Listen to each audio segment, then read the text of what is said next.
Le réseau des coordonnateurs chargés du programme Ozone en Afrique francophone et lusophone était en atelier à Abidjan. Les travaux ont porté sur la réduction et l'élimination des substances qui appauvrissent la couche d'ozone. Le séminaire a bénéficié du soutien du ministère de l'Environnement. Walter Kofi et Ezekiel Seri.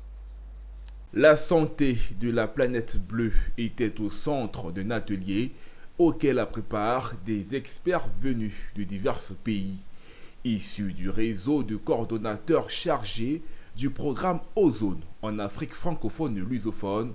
Ces experts ont échangé sur d'éventuels moyens pour protéger la couche d'ozone. Il s'agissait plus concrètement de créer un cadre d'échange et d'expérience qui conduirait à la mise en œuvre d'activités de réduction et d'élimination des substances appauvrissant la stratosphère. Le programme des Nations Unies pour l'environnement, à travers son programme Ozone Action, a un programme dans chacun de ces 26 pays. Donc chaque pays déroule un programme bien précis, adapté au contexte national.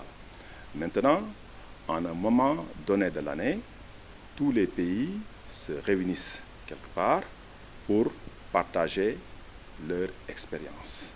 Et c'est ce qui est en train de se faire en ce moment ici à Abidjan. Effectivement, le projet Ozone a pu circonscrire tous les gaz qui appauvrissent la couche d'ozone à hauteur de 98%. Donc Côte d'Ivoire. Et les 2% qui restent, c'est les réfrigérants qui sont actuellement dans les climatiseurs, etc., qui sont en train de fonctionner. Donc le projet est déjà avec une position positive sur le plan international.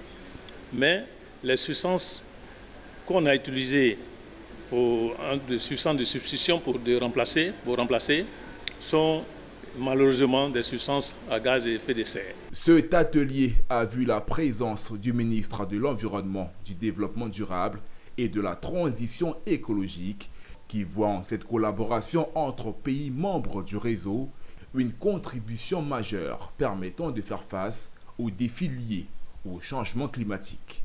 Mon attente et celle du gouvernement sont d'autant plus fortes que mon département ministériel a besoin de ces données pour nourrir suffisamment ces statistiques environnementales.